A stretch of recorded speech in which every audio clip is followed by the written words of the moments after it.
जून 2020 मेरठ का रहने वाला मोहम्मद शाकिब काम के सिलसिले में अक्सर लुधियाना जाता रहता था। वहाँ उसकी दोस्ती एकता नाम की एक लड़की से हुई। शाकिब ने एकता को अपना नाम अमन बताया। दोनों में प्यार हो गया। अमन के कहने पर एकता अपने घर से 25 लाख कैश और ज्वेलरी लेकर भागकर उसके साथ मेरठ आ गई। मेरठ आने के बाद जब एकता अमन के परिवार से मिली तो उसके पैरों तले ज़मीन खिसक गई जब उसे पता चला कि अमन दरअसल अमन नहीं, मोहम्मद शाकिब है। अपने साथ हुए इस धोखे पर जब एकता ने सवाल उठाने की कोशिश की तो शाकिब और उसके परिवार वालों ने मिलकर एकता का सर धड़ से अलग कर दिया और बॉडी खेत में फेंक दी। घर बसाने का सपना लेकर अपने माँ बाप परिवार को छोड़कर भागी थी, लेकिन मिला क्या।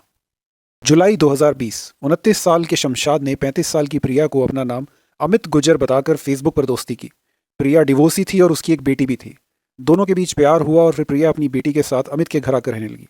प्रिया को एक दिन असलियत का पता चला कि जिसके साथ वो इतने वक्त से रह रही है वो अमित गुजर नहीं बल्कि शमशाद है। उसने बहस की तो शमशाद ने उसे और उसकी बेटी को मारकर अपने घर के पीछे की जमीन में ही गाड़ दिया।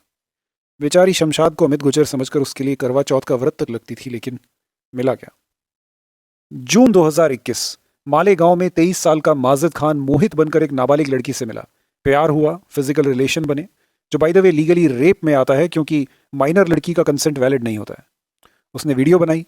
लड़की को जब असलियत का पता चला तो माजिद ने उसी वीडियो का डर दिखाकर लड़की को कन्वर्ट करने की कोशिश की। जब उसने मना किया तो माजिद और उसके 3 दोस्तों ने मिलकर उसके साथ गैंग रेप किया। ये जो 3 केसेस मैंने हाईलाइट किए हैं, इनमें कुछ बातें कॉमन हैं। पहला तो ये कि आदमियों ने अपना नाम, पहचान और रिलीजन गलत बताकर लड़कियों को अपने जाल में फंसाया। और दूसरा ये कि सच सामने आने के बाद खुद विक्टिम होने के बावजूद लड़कियों को ही इस सच्चाई की कीमत चुकानी पड़ी। किसी पर कन्वर्ट होने का दबाव बनाया गया, किसी के साथ रेप हुआ, कोई बेचारी जान से गई।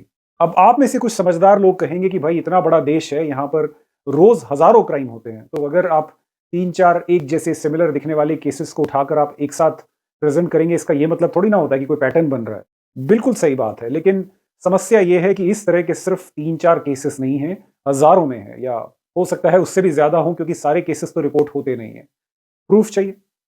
इस YouTube वीडियो के डिस्क्रिप्शन में मैं 2 चीज़ों की लिंक पेस्ट कर रहा हूँ। पहला तो एक ट्विटर थ्रेड है जिसमें बिफिटिंग फैक्ट्स नाम के एक हैंडल ने पिछले 2 साल में हुए इस तरह के 40 से ज़्यादा केसेस की डिटेल दी है विद प्रूफ।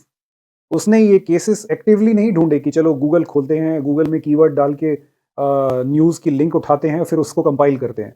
ऐसा कुछ नहीं किया उसने। जो उसको आए दिन सामने न्यूज़ में दिखता गया, वहाँ से उसने उसे उठाया और कंपाइल करता गया। आप ये थ्रेड खोलें और पढ़ें। साथ ही एक और लिस्ट की लिंक मैं इस वीडियो के डिस्क्रिप्शन में पोस्ट कर रहा हूं जिसमें पिछले 3-4 साल में लगभग 400 इस तरह के केसेस का डिस्क्रिप्शन है, और सबके साथ में जो है उसका सोर्स भी दिया हुआ है। जो मेन स्ट्रीम मीडिया लिंक्स हैं वो भी दिया हुआ है। आप इनको उस पर क्लिक करके उसको खोल सकते हैं, पढ़ सकते हैं, केसेस, इंडिविजुअल केसेस के बारे में पढ़ सकते हैं और खुद डिसाइड करें उसके बाद कि ये मैटर कंसर्निंग होना चाहिए या नहीं होना चाहिए। तो मैं अगर इन सारे केसेस को समराइज करूं तो इन 6 पॉइंट्स का पैटर्न बनकर सामने आता है।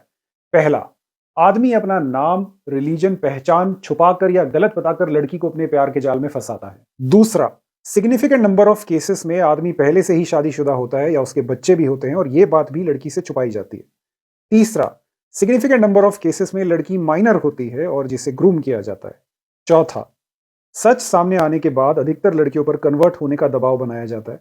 काफी लड़कियां कन्वर्ट हो भी जाती होंगी क्योंकि बॉलीवुड फिल्म्स देखकर बड़े हुए प्यार में अंधे लोग अक्सर झूठ और मैनिपुलेशन को भी प्यार ही समझ लेते हैं।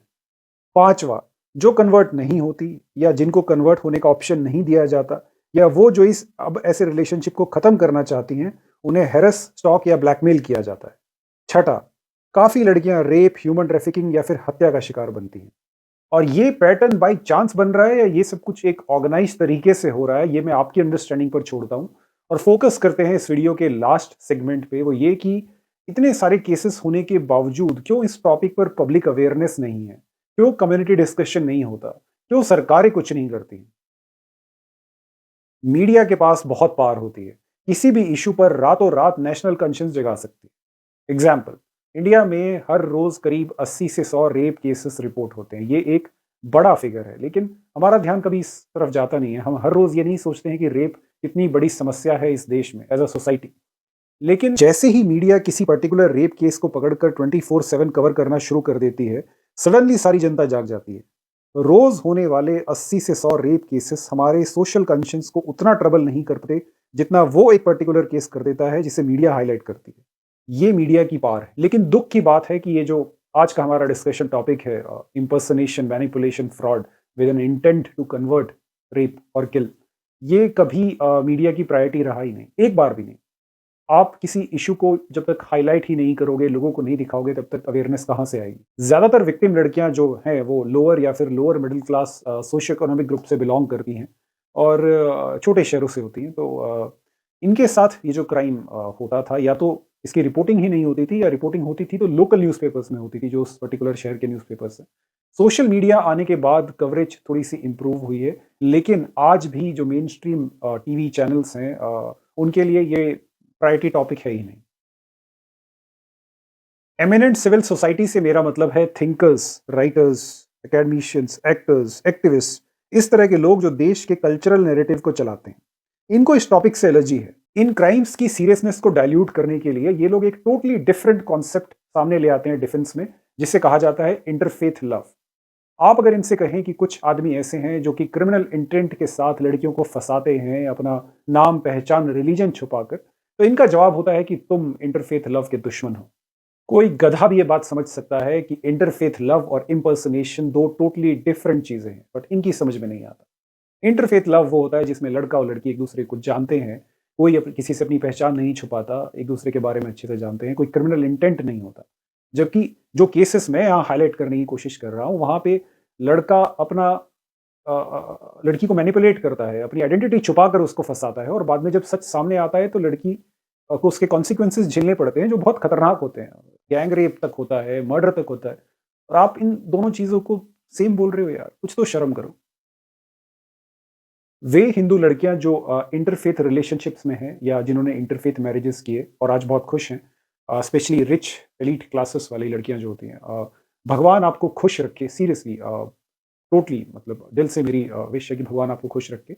बट एक ही रिक्वेस्ट है आपसे कि जब भी सोशल मीडिया पे या कहीं ये इम्पर्सनेशन, फ्रॉड, मैनिपुलेशन वाला ये जो टॉपिक डिस्कस होता है, तो प्लीज़ वहाँ बीच में घुसकर अपने सक्सेसफुल इंटरफेथ रिलेशनशिप का बाजा ना बजाएं, because it is not about you.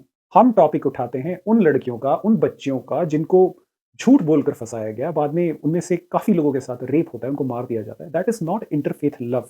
ऐसे डिस्कशन को जस्टिफाई करने के लिए या डिस्ट्रैक्ट करने के लिए जाने अनजाने में अगर आप अपने सक्सेसफुल इंटरफेथ मैरिजेस को बीच में लाकर डिस्कस करना शुरू करते हैं, तो आप उन लड़कियों के साथ इनजस्टिस करते हो जो इस क्राइम का शिकार हुई हैं।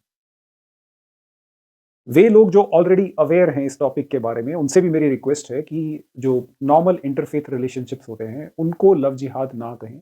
आप भी अदरवाइज इस सीरियस टॉपिक की सीरियसनेस को डाइल्यूट कर रहे हैं।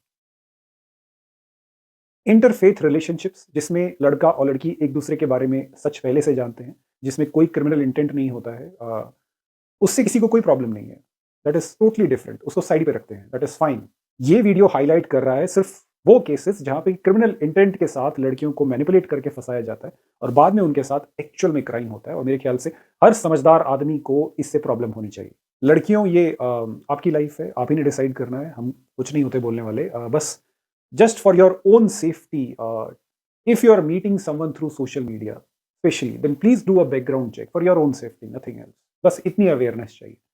Thank you.